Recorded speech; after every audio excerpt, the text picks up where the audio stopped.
Alright, so let's talk about this common problem, especially sa mga older beginners or sa mga taong nagsisimula pa lang at an older age. They think that they play slow because their fingers are slow. Okay? So, ganun yung thinking, no? But it's not about your fingers that are slow, but your hands. Okay, yan ang pag-usapan natin yan.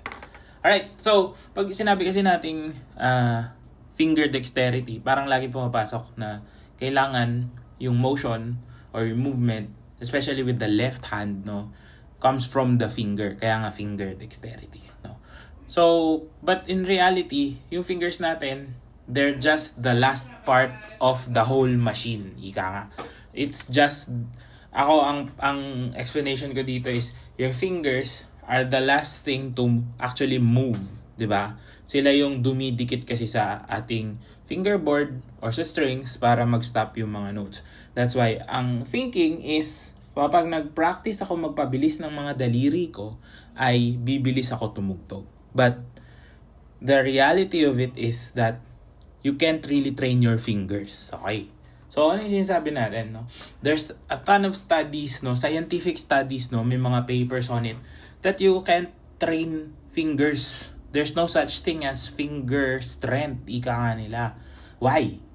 Because your fingers don't have muscles. Wala kang pwedeng i-train dyan. You should be training your forearm and your hand. Why? Kasi nandun na yung last na muscle. So, how do your fingers work, no? Dito yun magkakatalo. Or dito natin tayo magkakaalaman. So, your fingers are actually working more like strings. No? Para tayong mga puppet. Yung bawat daliri natin is controlled by muscles here. By muscle fibers here. So, yung mga ligaments natin, mga tendons natin sa daliri, may humihila dyan from here para gumalaw sila. Okay? So, kaya di ba yung mga bata, nung bata tayo, parang meron, pipisilin mo yung dito, umaangat yung muscles mo dyan, nagtitwitch. Because they're all interconnected. Pero yung dulo nito, wala. This is just fat, bone, and cartilage, ligaments.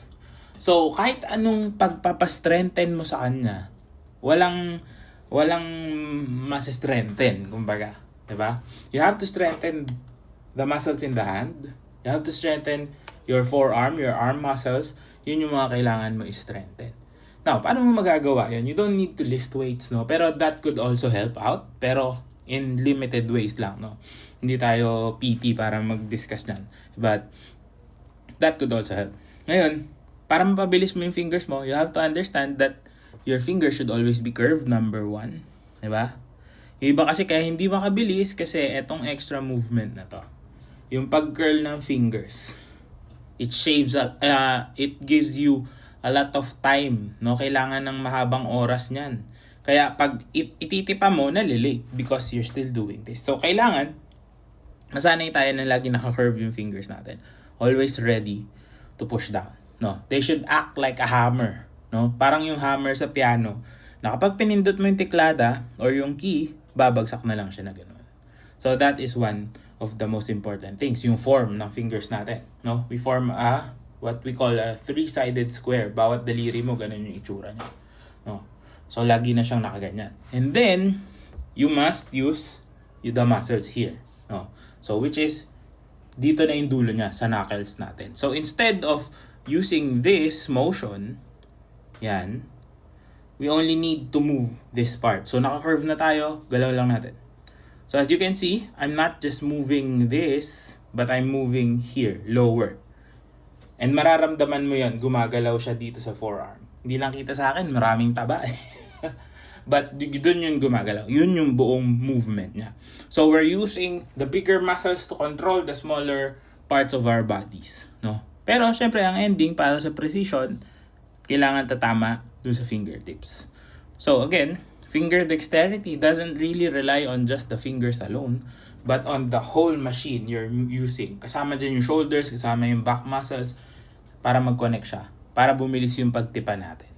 Kaya hindi tayo makabilis again kasi ang daming extra movements and we're focusing on the wrong things, no? Usually, hindi lang naman to sa violinist nangyayari. Minsan sa mga pianist na bago rin nagsisimula, parang they always rely on their fingers. Pero, alam mo yun, ano nangyayari? Naninigas lang yung mga daliri natin. Because, again, they don't have the capacity to actually move in that manner, no? Hindi tayo dapat gumaganito. Kahit ako maninigas pag gumaganyan, di ba? Nararamdaman mo na yon. Kasi wala nga siyang muscle to control. No, yung ligaments mo yan. So, anong nangyayari? Nagkakaroon siya ng parang friction. Parang, kumbaga, dyan sisimula yung pagkaskas ng bone because you're moving the wrong part. So, kailangan, pag tumiti pa, nakaganyan lang, and again, knuckles yung ginagamit. No? So, sana nakatulong to. But of course, there's a deeper way of looking at it, no? Especially sa bawat isa. Iba-iba pa rin tayo ng physiology.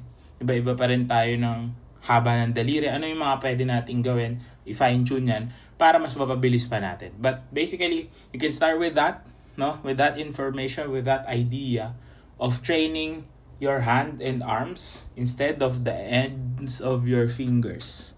Kasi kahit anong training mo dyan, no? Yung iba, meron pang mga sinusuot na mga bands or whatever contraptions to strengthen. Pero again, if you don't know what you're doing, it will lead to injury. It will lead to more problems.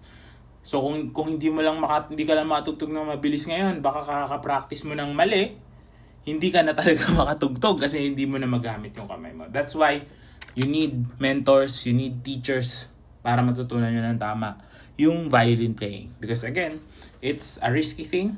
You are super prone to a lot of overuse injuries pag hindi mo alam yung ginagawa. No?